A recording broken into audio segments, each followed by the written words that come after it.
What we do on the construction site every day is extremely valuable and important to the whole infrastructure of today's society. It's all over the place, and it all starts with each and every one of us. There's going to be plenty of opportunities in the field of laboring, carpenting, heavy equipment operating, project management, whatever anybody's interested in, the opportunity is there. You can make a great living. You can provide for your family. I feel like construction is a good way to do it. There's always good opportunities to move up. All the foremen I have started at the bottom and worked their way up. And I bought a house when I was 22 years old because of this job, and if that don't speak volumes about making good money, I don't know what else will. Pay's awesome. I have 3 vehicles. I bought my house when I was 19 years old. What I heard from a lot of people is I'm making a lot more than what most people would make right outside of college. So since I've started here, I have been able to get, good pay stubs. I bought a brand new car. I just bought a house in February. I have 2 dirt bikes. I have a 4-wheeler. We go on vacation, and I'm 25 years old. I'm living a life that I never thought I ever could. Without this job, I wouldn't be able to. To come out and age 20 years old making $20 an hour, lots of people see that's incredible. When I went to school, I went for 5 semesters, 8 weeks at a time, and graduated with an associate's degree in applied science at age 20 with 0 debt. It was completely paid for. Construction industry is one of the most unique industries because you can kind of build your career as far as you want to take it, either the college route or coming up through the field. Either way, you can get to where you want to be. I think that if anyone has just a tiny bit of an idea that they might want to be in construction, awesome, we want you. Go and see what vocational training is available at your local high school. Get involved with people you know that are in the field, or with your school if they can help you in any way, because we're always open to new faces, and visits are usually always welcome. If somebody wants to check out a site and see what happens, they're able to do that. Do your best to explore all of your options. There are always companies out there. They're always hiring. You just got to make sure you are trying your best to find out where they are. The industry needs people. It does. It needs people big time. I think that once you find the companies that are looking for those people, that opportunities are limitless. My name is Andrew Horton, and I build America. My name is Josh Burns, and I build America. I'm Kara Sanders, and I build America. My name is Elizabeth Jones. I work for Great Lakes Construction Company. I'm a labor apprentice, and I build America. I'm Alex Carroll. I work for George Eichel Company. I'm a pipe layer, and I build America. Good morning. I'd like to thank all of you for joining us today to learn about some career opportunities in construction.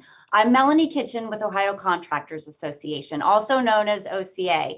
OCA is a statewide trade association that represents the heavy highway construction industry. Our members are made up primarily of contracting companies that build roads and bridges. We also work very closely with the trades that are predominant in our industry. Our organization does various things to assist the heavy highway industry and help them better their businesses. And we also help to encourage students who are entering the industry.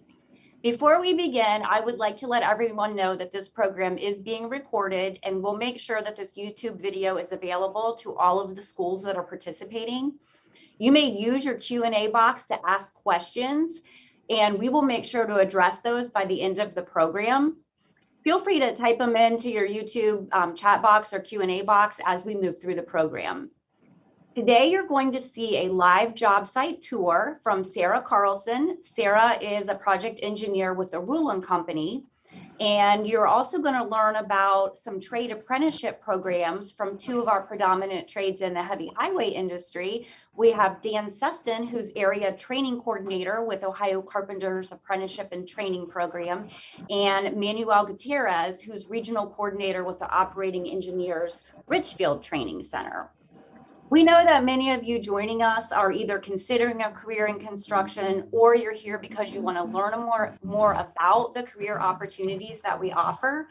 We want you to know that we're always looking for team members, and I just encourage you guys, as you're watching this, to keep an open mind. Make sure you ask questions. We want you to ask questions, so make sure that you ask those if you have them. The video that you just watched is also supported by OCA, and it's I Build America, Ohio. It's part of a resource website, so you can actually go to the I Build America, Ohio website and find information about all of the trades and different jobs in the industry as well.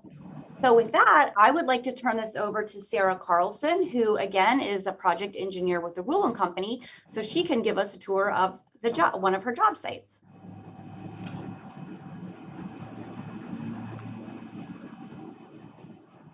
Hi everyone, I'm Sarah, and I'm here with the Rulon Company, like Melanie said.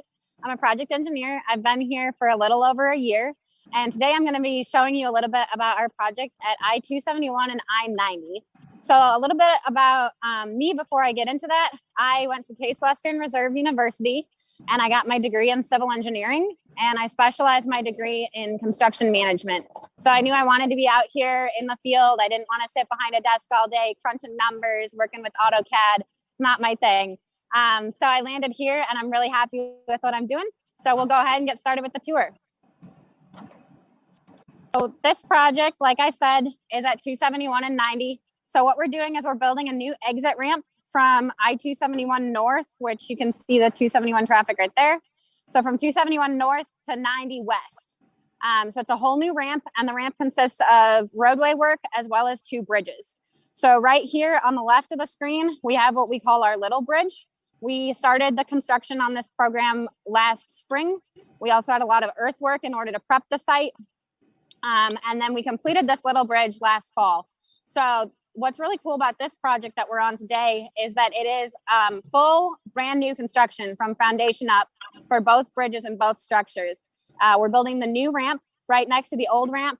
You can see the old ramp under there, underneath this bridge on the far side. And then once we're complete with this, we switch traffic to the new one, and then we'll go ahead and demo the old one. All right, so some kind of neat things about this bridge before we get moving on to what we call our big bridge. This is just over a little local road. It's only about 150-foot long span. Some neat things about it are that these columns you see with the piers, those are drilled shaft columns for foundations, which is kind of unique and different. So those are pretty cool to see. And then we went ahead and we built up the abutments. You can see there's one abutment back there behind the pier, and there's one on the side I'm standing on. Once we complete that, then we go ahead and we do the structural steel work, and then we place the concrete deck.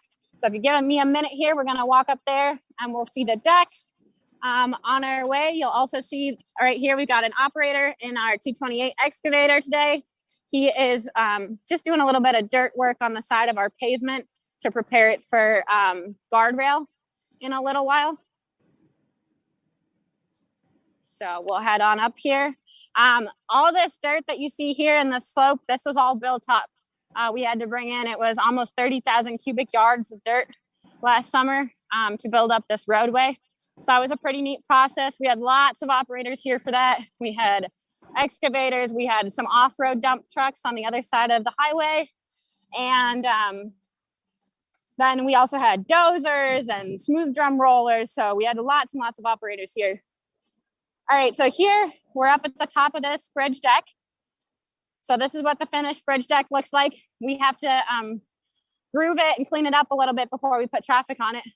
But this is a brand new bridge deck. It's only been driven over by construction personnel like us.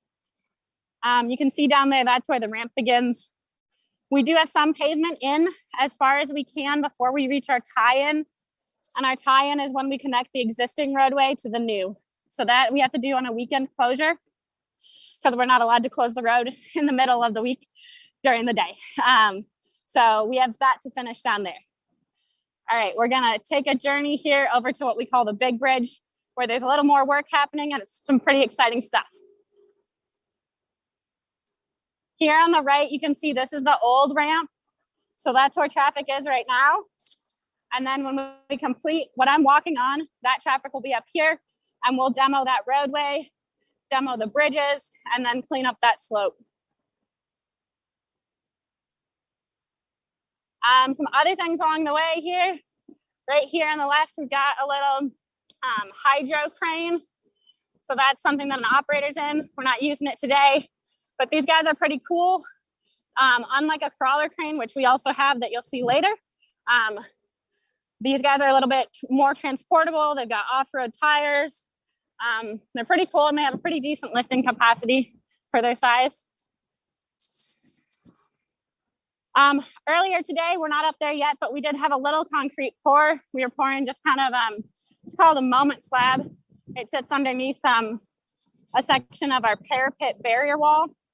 So we missed that, but we did have a concrete truck here. We had laborers pouring that concrete and finishing it. So what I'm walking toward right now is the forward abutment of what we call our big bridge. This bridge goes over 271, all lanes of 271. So can't quite see it yet, but the bridge there goes over all the lanes. So it goes over northbound local, northbound express, and southbound local. The bridge span is about 630 feet long. So it's much longer than what we call our little bridge. All right, so like I said, we're coming up on the forward abutment here. On our left are these moment slabs. We poured the one in the middle. It's got that wet burlap on it as part of concrete curing. So we did that, like I said, with our laborers this morning. I'm gonna apologize, it's probably gonna get a little loud standing right by an air compressor. So I'll get past that and then we'll keep going.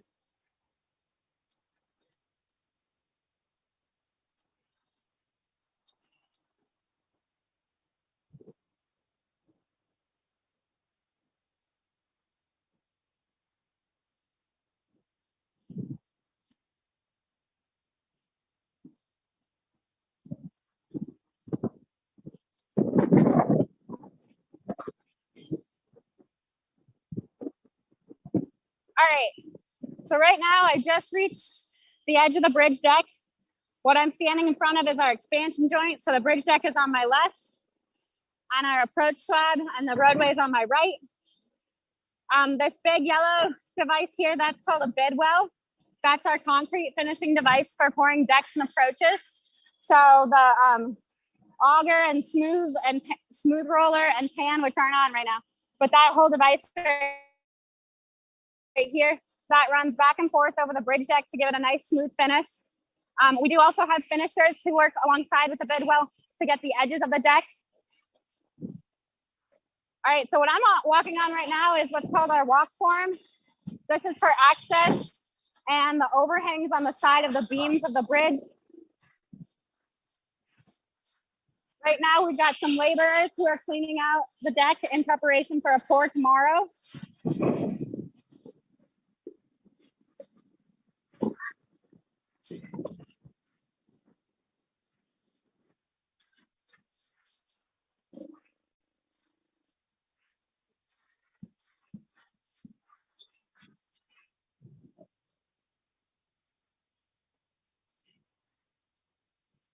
All right, now we're a little bit farther away from that air compressor and blower. So right now I'm walking on a portion of the deck that we poured last week. So we had basically a small army of laborers out here to accomplish that task. And on my left here, over on the side, you can see that's northbound local traffic. And you can see all the lanes of traffic there. Right here, this big red crane as well, that's a crawler crane. It's a Manawak 888. So we've had that out here for a while to help us set structural steel, help us lift our pier caps, that formwork that we had, which I'll go over in a little bit here as well. The pier cap formwork was pretty awesome work for our carpenters. They got to do some really, really cool and unusual stuff with that. All right. So out here today, I have carpenters, laborers, an operator, and then we also have our rebar sub, so iron workers. The iron workers put in some of this parapet bar here on our right that you see. So right now we're walking across the bridge deck. I'm pretty much midway above the highway. It's pretty awesome. So I'm going over to the other side where we have carpenters who are stripping the formwork from the bottom of our deck. So when we pour the concrete, like we got to form it up somehow. The other option with a bridge deck is to use a metal stay in place pan decking system. And that's spec'd by the engineer and the owner. So in this case, ODOT. We are not allowed to use that metal system on this bridge deck, so we had to use wood forms. So with wood forms, you form it up, you pour your concrete, and then you take your wood forms out. So underneath the bridge right now is a carpenter crew who's taking that wood formwork out. So that's what we're gonna go check out.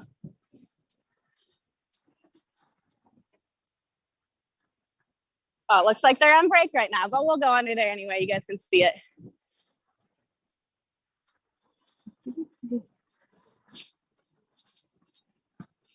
So this over here that we're walking by is our rear abutment. So we are just at the forward abutment. Now we're in the rear abutment. I'll take a minute here and show you guys some cool stuff about the forward abutment. See if we can get a little better angle here. So at the forward abutment, like I said, all that roadway was built up work, built up roadway. It wasn't there before, built up slopes.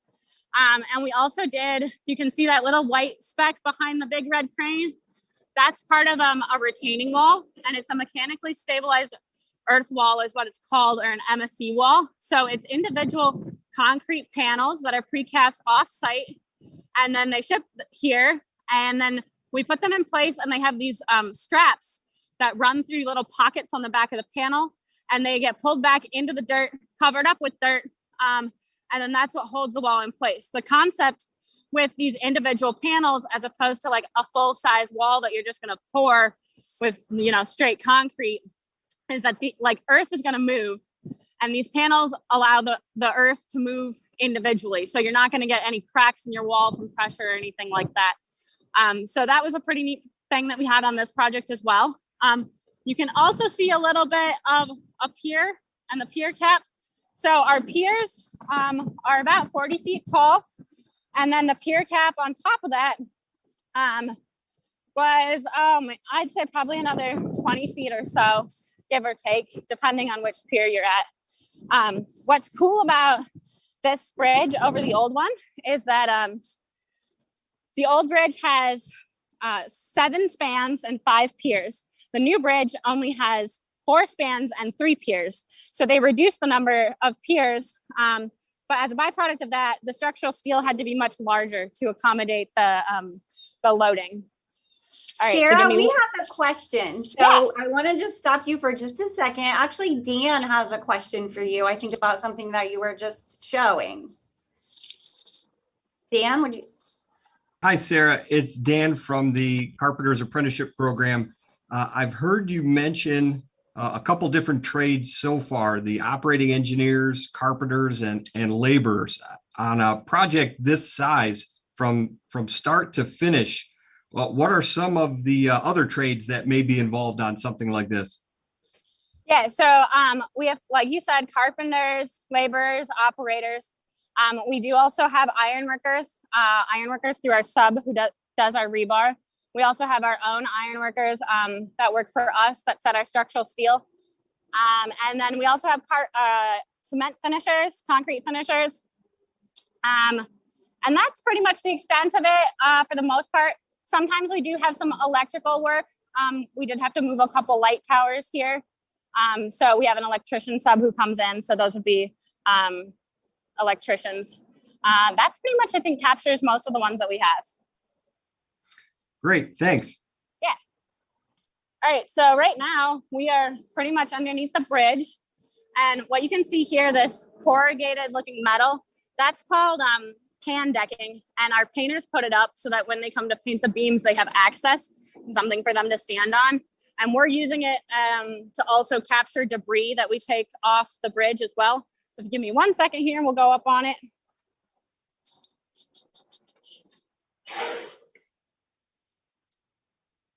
See if we can find the carpenters under here. All right, so right now I am underneath the bridge. Clearly the carpenter's at work, it's a little loud. But we are in between some of the girders here. So you can see these cross frames. You can see this lumber that's up in here. This lumber that you see right here was above me underneath the concrete deck. So that's the bottom side of the deck. Looks like nice smooth concrete. But all this lumber was up there to form it up. So let's go see if we can find some of the carpenters. Are there any other questions while we walk along here? I don't think we have any more right now.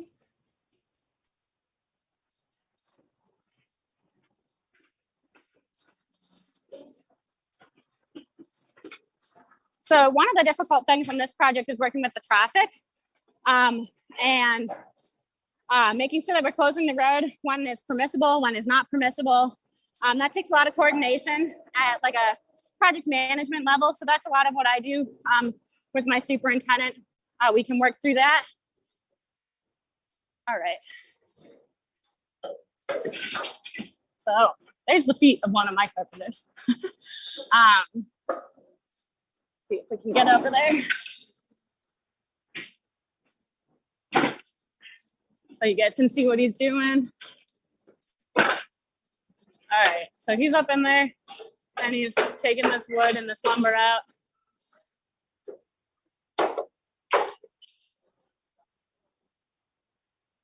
So that's just kind of a really cool snippet of something that our carpenters do here.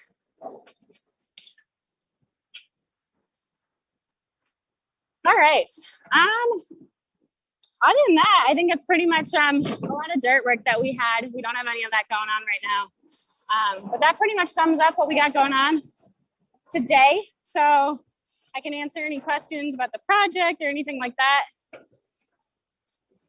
Thank you, Sarah. I don't see any questions in our chat box right now, but if you do have some, feel free to type those in, and we'll make sure to get those addressed before we end the program.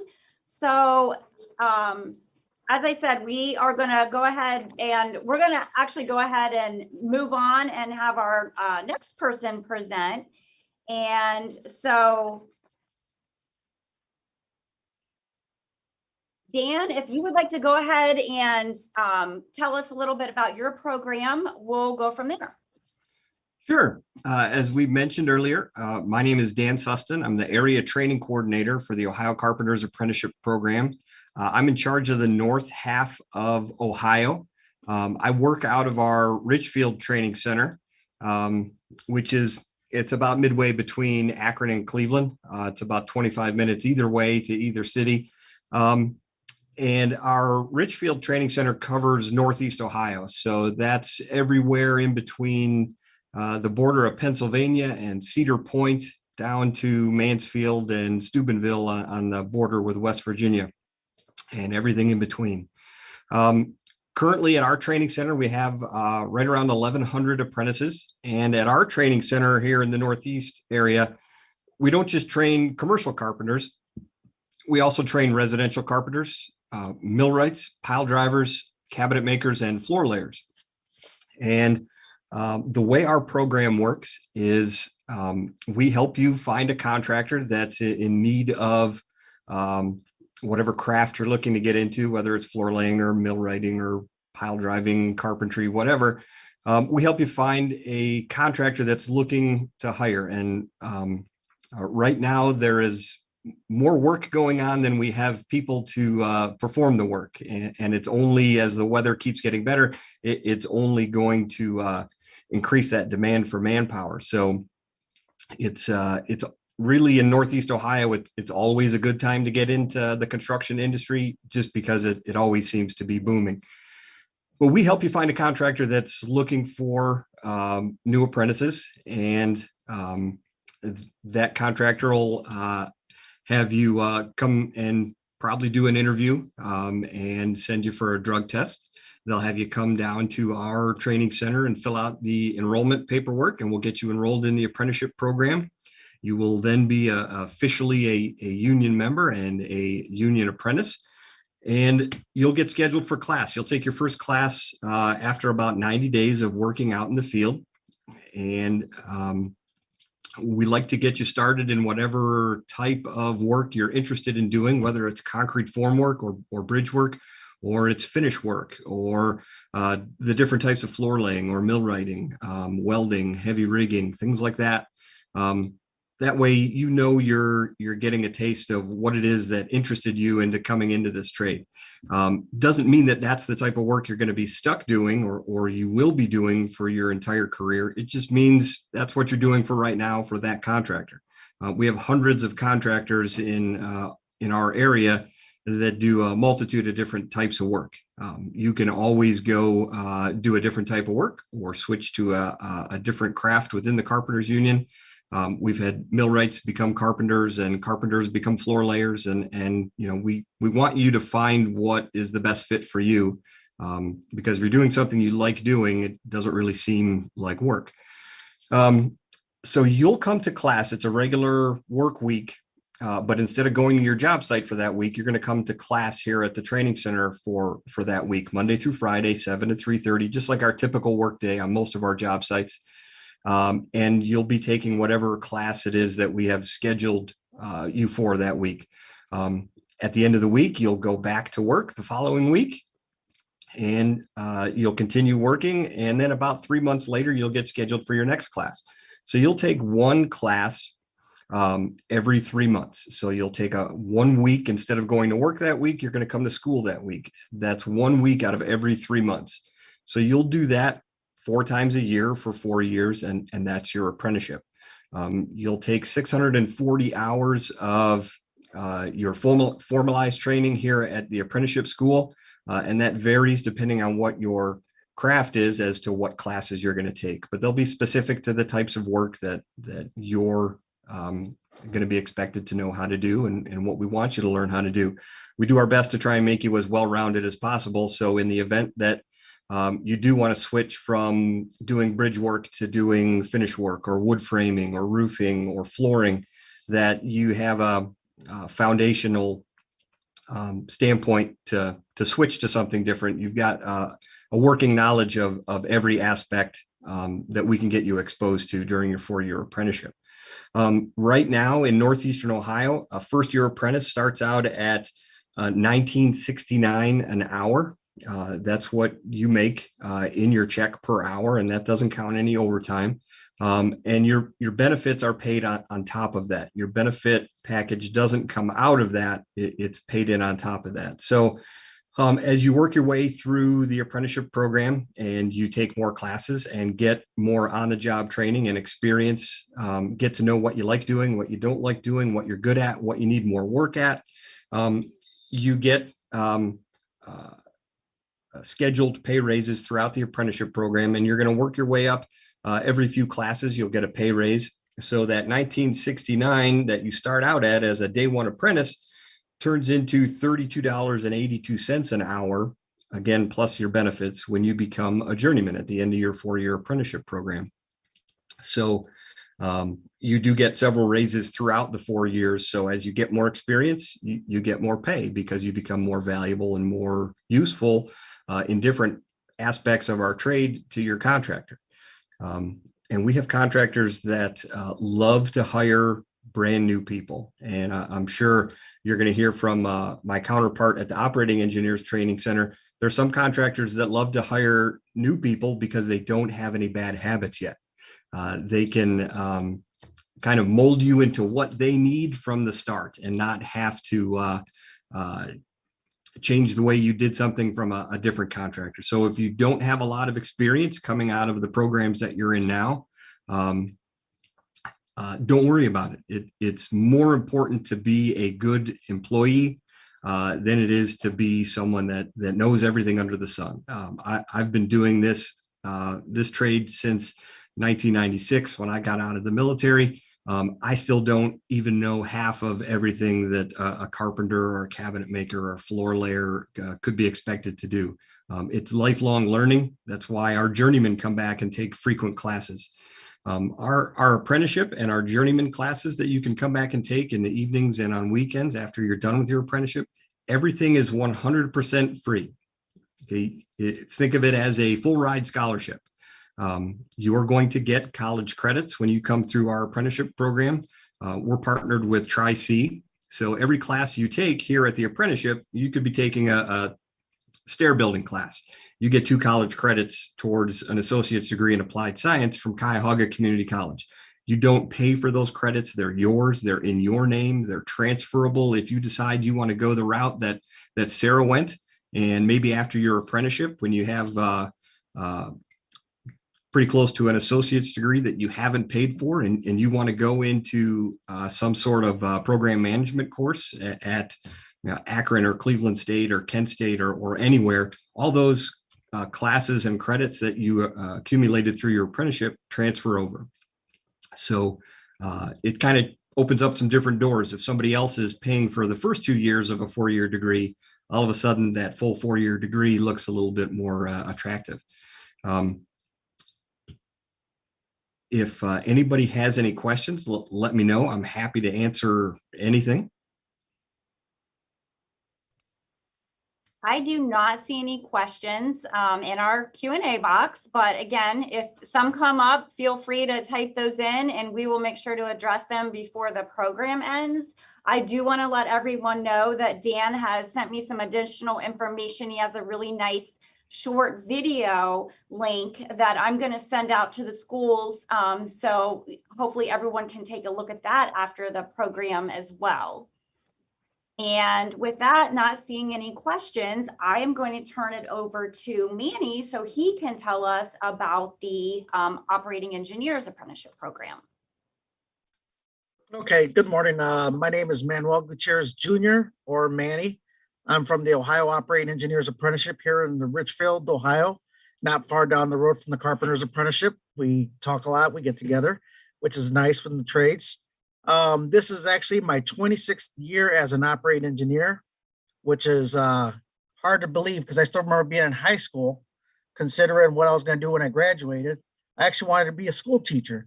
Went to University of Findlay for about 3 weeks, decided, you know what, this is not for me.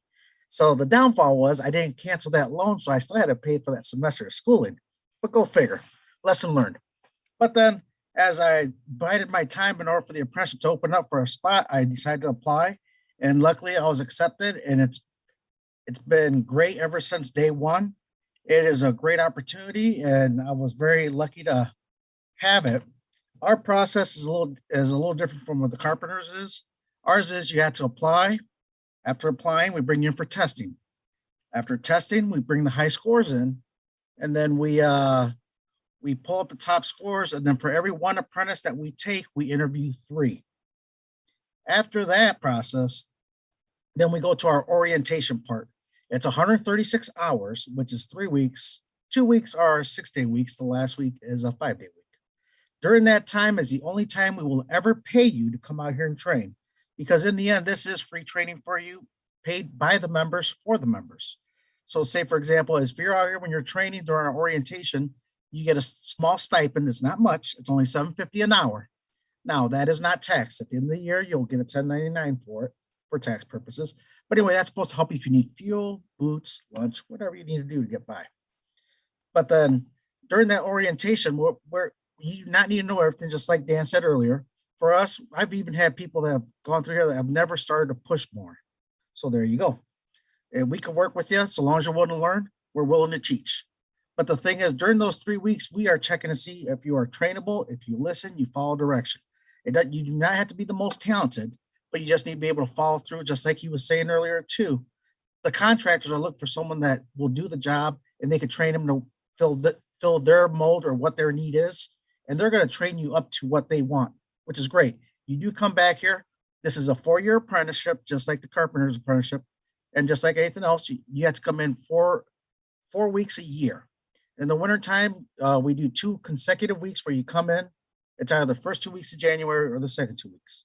and we bring you through with all your other classmates, and you go through your block training. You have your winter block training. It's all in class.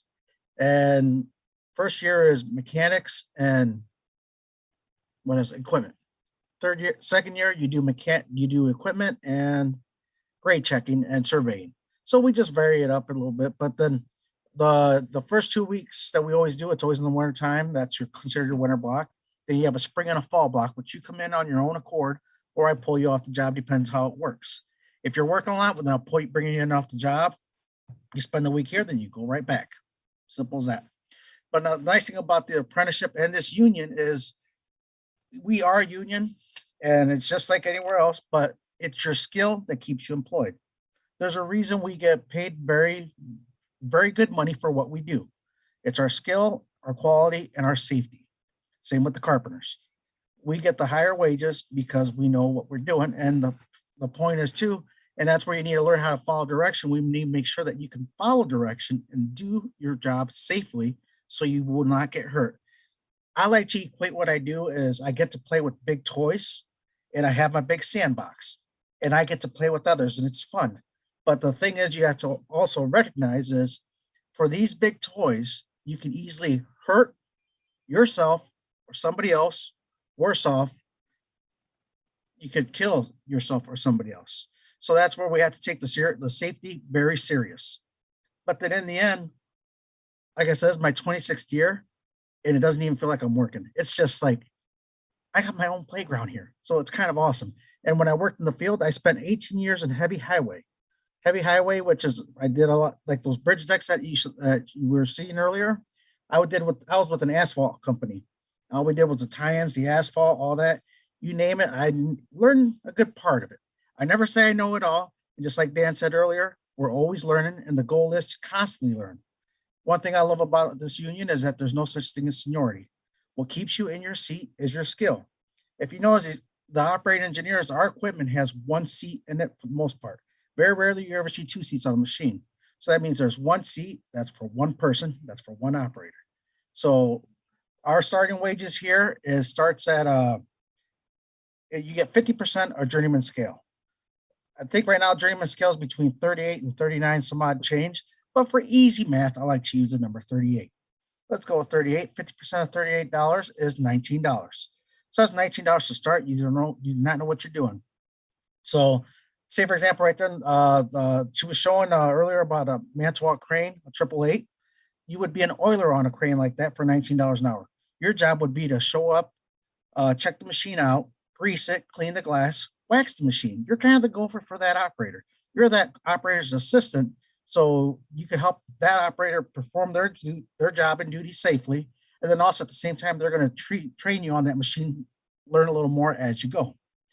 Now, if you get sent out on a job where they give you a forklift or a skid steer or any other production machine, you get a 10% pay raise. Not 10% from the $19, 10% from the 38. 10% from 38 is $3.80 plus the $19 brings you up to $22.80, which is not bad to start. And just remember, it is a high scale. Plus, just like Dan said, you still have your benefit package that comes along with it. Like your parents have to pay for insurance, and they have to pay for it a lot of times out of their pocket unless they're in a union and they have a good pension and they have good health insurance. Through us, with our contractors, it's paid in on your end, but it does not come out of your paycheck, which is nice. And like one of the other benefits that we have, like we are also partnered with Tri-C, just like the carpenters, and you do get college credits.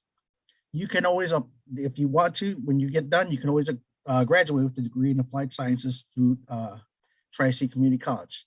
Now, one thing we do offer, last year, we gave out over $3.1 million in scholarships to all members that applied for our scholarship fund.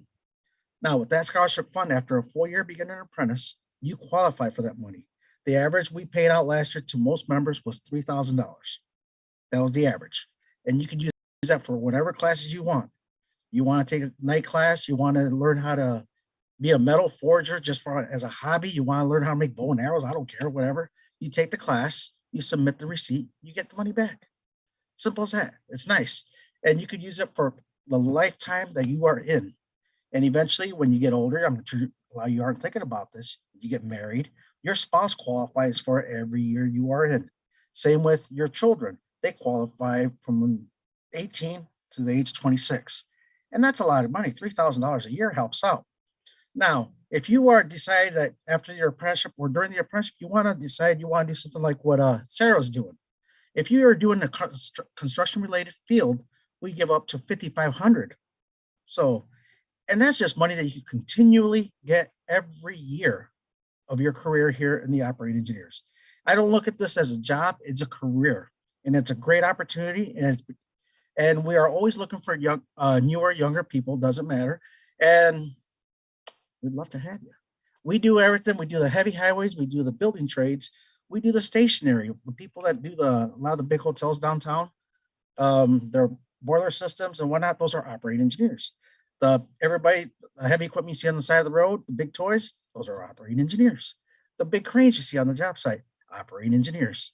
The mechanics that you see on these big job sites, like for Cozen, all the big companies rolling over there, all those mechanics are operating engineers. And one thing I did not mention, we did start a mechanics program last year. And actually, we'll send you down to you do some of your basics here at this local training site. Then we send you down to one of our 4 training sites. We have 4 throughout the state. This covers Northeast Ohio. And of course, our Southeast Ohio site is over at Logan Hocking Hills. A lot of people know where Hocking Hills is for the most part. I never knew it until I started working for the program. Go figure. But anyway, it's a beautiful site. We just actually added a whole new training facility there with a specialty mechanics program to assist you through and then of course, the nice thing about the way we work here at the apprenticeship is once we get you through the orientation, then you go to the union hall, you sign up, and then they dispatch you out to work. We never solicit our own work. We always have our union representatives. That's their job to solicit work for you. And they have done a great job. We've had great leadership. We're at over 15,000 members in the state. That's what pays for all this training that we offer, that we are able to give to new members and to existing members. Our site here consists of about 162 apprentices at the current moment. Statewide, we're at about 600, but I do have the bulk of the apprentices in this side of the state. Like I said, this covers Northeast Ohio all the way to Cleveland, Sandusky area, all the way down to Marietta.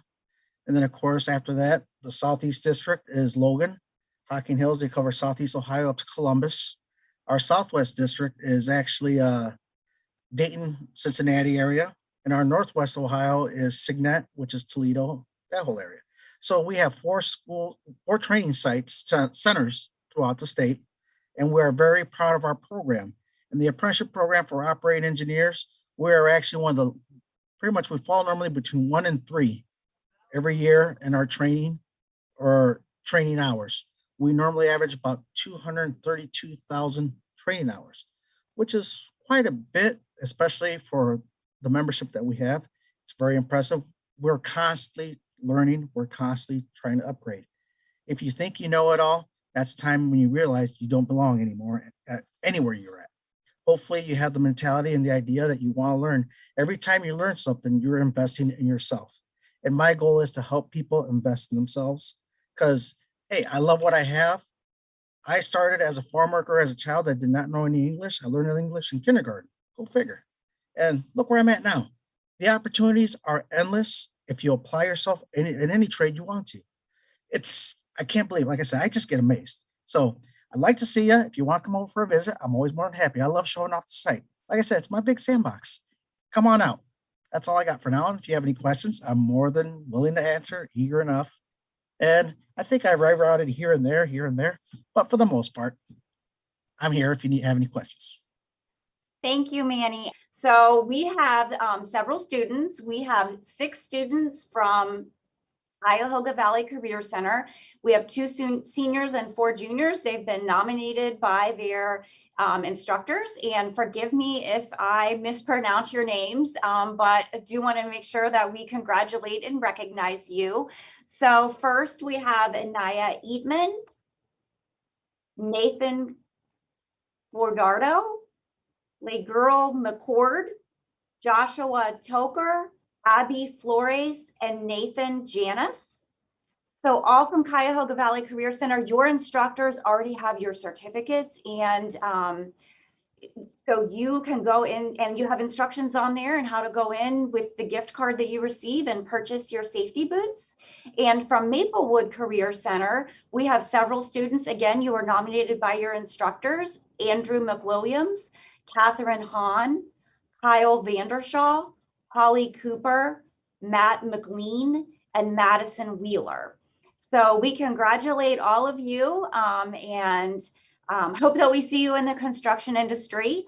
And with that, I will conclude our program. Thank you.